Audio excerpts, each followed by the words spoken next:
주신 하나님의 말씀은 이사야 19장 18절부터 25절까지의 말씀입니다.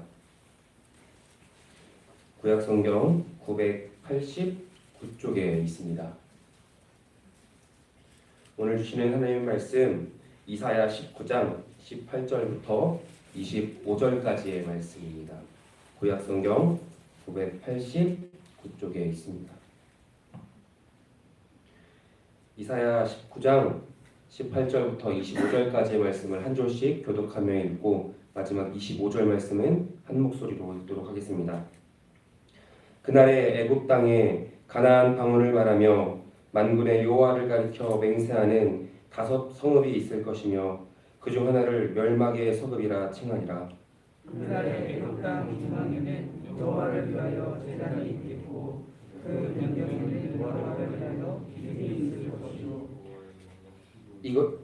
이것이 애굽 땅에서 만군의 여호와를 위하여 징조와 증거가 되리니 이는 그들이 그 압박하는 자들로 말미암아 여호와께 부르짖겠고 여호와께서는 그들에게 한 구원자이자 보호자를 보내사 그들을 건지실 것이니라.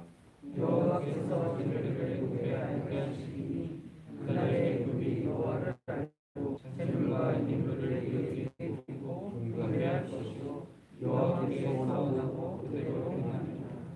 여호와께서 애굽을 치실지라도 치시고는 고치실 것이므로 그들이 여호와께로 돌아올 것이라. 여호와께서 그들의 간구함을 들으시고 그들을 고쳐 주시리라.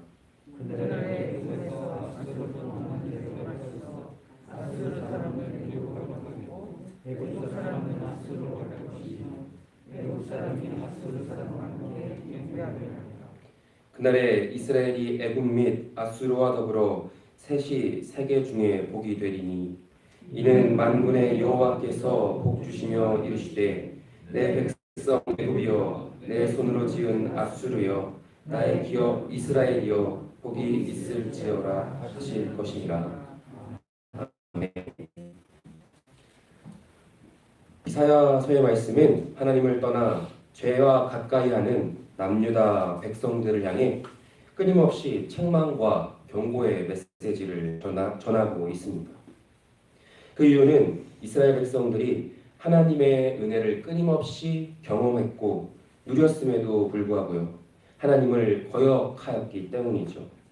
뿐만 아니라 이사야서의 10장부터 이어지는 심판의 메시지는요, 남유다를 향한 메시지뿐만이 아니라 이방의 나라들, 아수르를 시작으로 이방 나라들을 향한 하나님의 심판의 메시지를 전하고 있습니다. 그중 우리가 함께 읽은 19장의 말씀은 애굽을 향한 하나님의 심판의 메시지입니다. 애굽은 이스라엘 백성들의 민족의 역사에 있어서 빠질 수 없는 나라였는데요. 그것이 애굽은 과거 이스라엘 백성들이 종노릇했던 곳이었고요. 130년이라는 오랜 시간 동안 이스라엘을 학대했던 나라가 애굽이었습니다. 하나님은 모세를 통해 고통받는 이스라엘 백성들을 구원하셨고요. 바로의 군대를 홍해에 수몰시키심으로 애굽과 바로의 그 강력해 보이는 힘조차도 하나님의 능력 아래에 있음을, 하나님의 손 안에 있음을 이스라엘로 하여금 경험하게 하셨습니다.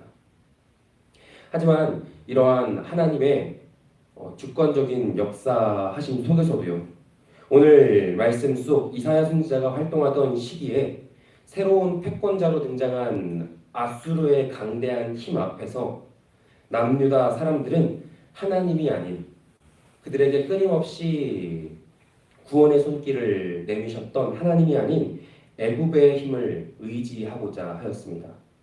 그렇게 하나님께서는 이사야 선지자를 통해 아수르에 대항할 힘을 가지고 있을 것이다, 아수르에 맞먹는 그런 강한 힘을 가지고 있을 것이라 생각했던 그 애굽 또한 하나님의 심판을 받을 수밖에 없는 그런 연약한 존재임을 알리고 계십니다.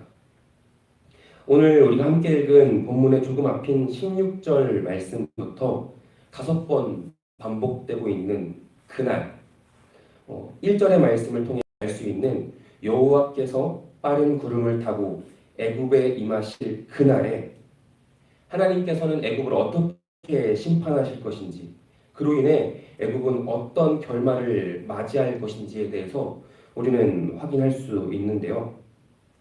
앞의 말씀들을 살펴보면 거대한 나라 애굽은 분열되어 서로를 물어뜯기 위해 싸우게 될 것이고요. 그들이 최고라고 자랑했던 그 찬란한 문화는 깨어지게 될 것이고, 애굽 사람들의 삶을 풍요롭게 해주었던 강은 마르고 악취가 나게 되며 그들이 숭배했던 신들의 기둥은 무너지게 될 것이라고 말씀하고 있습니다. 하나님이 아닌 다른 신을 숭배했고요. 동맹을 의지했고요.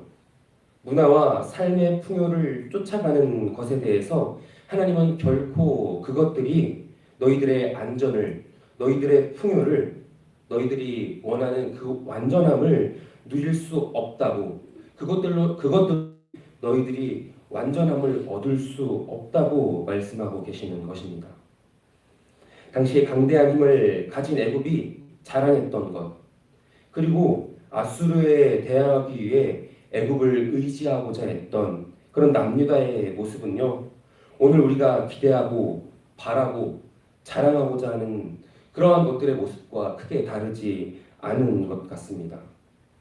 하나님은 오늘도 우리에게 자신을 끊임없이 나타내시고요, 우리에게 은총 베푸시길 원하시지만 우리는 하나님께서 하신 일을 끊임없이 잊어버리고 어느새 발전하는 그 문화 가운데, 풍요로운 삶 가운데 세상이 자랑하는 가치들, 그것들을 나의 우상으로 삼고요, 그것들을 의지하려고 하는 모습을, 오늘 남유다의 모습, 오늘 애굽의 모습이 그 우리의 모습과 크게 다르지 않지는 않은가 하는 것을 말입니다.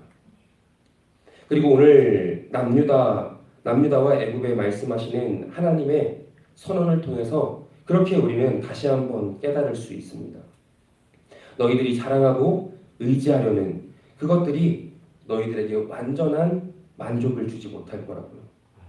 우상을 따르는 그 결과는 결국 근심과 염려일 뿐이라고 말입니다. 그렇게 애굽은 근심과 염려, 두려움에 빠지게 될 것이라고요. 그들이 원했던 것, 그들이 자랑했던 것, 그것들은 결국 그들을 두려움에 빠질 수밖에 없게 하는, 하나님이 계시지 않는다면 그 안에 그들은 결국 심판을 당할 수밖에 없는 연약한 존재라는 것을 오늘 말씀이 이야기해주고 있는 것입니다. 하지만 하나님께서는요, 끊임없이 자신을 나타내셨던 것처럼 다시 한번 회복될 남유다를 말씀하십니다. 그런데 이번에는요, 남유다뿐만이 아닙니다. 하나님은 애굽과 아수르 또한 회복될 거라고 말씀하십니다. 그렇게 우리는 또 알 수 있습니다. 애굽을 향한 하나님의 심판은요, 그들을 멸하려고 하시는 것이 아니라 그들을 벌 주기만 원하시기에 심판하시는 것이 아니라 결국에는 애굽을 회복시키실 것이고요, 세계 중에 복이 되게 하기 위해 하나님은 애굽을 심판하셨고 결국 그들을 회복하실 계획에 있었다는 것을 말입니다. 21절 말씀을 제가 세 번역으로 읽어드리겠습니다. 주님께서는 이렇게 자신을 이집트 사람에게 알리실 것이며 그날로 이집트 사람은 주님을 올바로 알고 희생제물과 번제를 드려서 주님께 예배하고 또 주님께 서원하고 그대로 실천할 것이다. 아멘. 하나님께서 애굽에 임하시는 그날, 자신을 알리시는 하나님을 올바로 알게 되는 그날, 애굽은 지금까지 크다고 생각했던 자신의 연약함을 깨닫게 될 것이고요, 그들의 간구를 들으시고 고쳐주실 하나님을 경험하게 될 것입니다. 그리고 나의 백성이라고 선언하시는 하나님의 은혜를 경험하게 될 것이라고 오늘 이사야 선지자는 선포하고 있습니다. 오늘 남유다의 모습, 애굽의 모습과 크게 다르지 않는 오늘 우리가 살아가는 세상의 삶 가운데서 우리에게 필요한 것은 이사야의 선언과 마찬가지로 여전히 우리를 나의 백성이라고, 나의 손으로 지었다고, 나의 소유라고 말씀하시는 하나님을 바로 아는 것, 그것일 것입니다. 하나님께서는 당신이 임하시는 그날 하나님을 바로 알고 하나님을 예배하고 그날에 하나님을 예배하는 그날에 애굽을 회복시키시고요. 뿐만 아니라 이 세상 모든 나라에 복을 주시는 삶을 살게 될 거라고 말씀하십니다. 오늘 우리를 향한 하나님의 마음 또한 마찬가지일 것입니다. 하나님은 자신을 바로 알게 하시기 위해서요. 우리에게 예수 그리스도를 보내셨고 예수 그리스도에 우리가 하나님을 바로 알도록 그리스도의 복음을 전함으로 이 땅에 하나님 나라를 살아갈 수 있도록 하나님의 복을 누리는 삶을 살아가도록 하셨습니다. 그렇기에 오늘도 시작될 새로운 우리의 하루의 삶 가운데서 오늘도 자신을 나타내는 하나님을 바라볼 수 있는 우리의 삶이 되어졌으면 좋겠습니다. 뿐만 아니라 하나님을 더욱 깊이 알므로 하나님의 백성으로서 그분의 은총을 누리고 하나님께서 허락하신 그 풍성한 복을 나뿐만 아니라 우리의 주변에 나눌 수 있는 그런 복된 하루를 살아가시는 우리 성도님들 모두가 되어지시길 주님의 이름으로 간절히 축복합니다. 기도하겠습니다. 때로는 눈에 보이는 세상의 가치에 허락하신 은혜들을 잊고 거역하며 살아가는 자신의 모습을 발견합니다. 그러나 나의 연약함을 알고 있음에도 여전히 하나님이 아닌 다른 곳을 바라보는 우리의 연약함을 긍휼히 여겨 주옵소서. 오늘도 우리를 사랑한다, 나의 소유다 말씀하시며 자신을 나타내시는 하나님을 더욱 깊이 알고 회복시키시며 복이 되게 하시는 하나님의 그날을 사모하는 우리가 되게 하옵소서. 새벽 눈을 뜨며 느껴지는 차가운 공기 속에서도 주님을 향한 뜨거운 마음으로 나온 우리의 기도 가운데 먼저 주님의 말씀과 은혜로만 우리를 채워주시기를 원합니다. 바라옵기는 주님이 아니면 쏟아놓을 수 없는 우리의 마음들이 있음을 또한 고백합니다.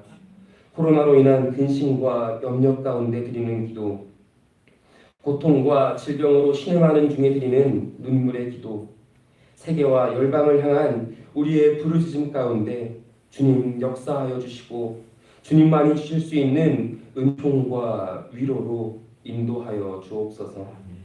대림절을 보내며 점차 다가오는 성탄, 그 가운데 그리스도의 사랑을 더욱 깊이 알게 하시고 뿐만 아니라 우리의 이웃들을 향해 그 사랑과 소망을 전할 수 있는 우리의 주의 이름으로 기도드립니다. 아멘. 하늘에 계신 우리 아버지여, 이름이 거룩히 여김을 받으시오며 나라가 임하시오며 뜻이 하늘에서 이루어진 것 같이 땅에서도 이루어지이다. 오늘 우리에게 일용할 양식을 주시옵고 우리가 우리에게 죄 지은 자를 사하여 준 것 같이 우리의 죄를 사하이다. 아멘.